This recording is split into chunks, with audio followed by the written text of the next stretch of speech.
Barbados-born England pacer Jofra Rope-Chain Archer jumped into the Black Lives Matter den after responding to Michael Holding's criticism of the England and Australia cricket teams for not continuing to embrace and support the Black Lives Matter cause, all because they stopped taking the symbolic kneel in their leg of the summer tour.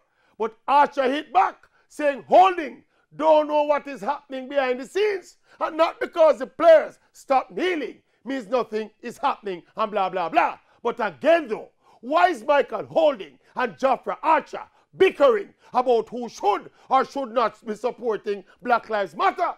People should not be begging or asking or calling out people to be part of this kind of movement.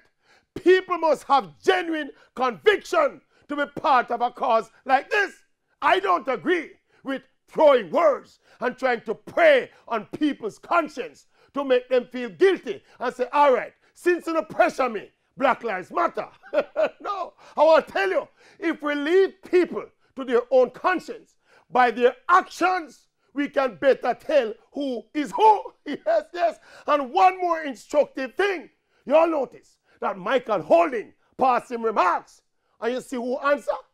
The one black man in the England squad. Yes, yes, yes, yes. What is that saying to you? Yes, yes, yes. What is that saying to you? Forget about the rupture. But what is that saying to you?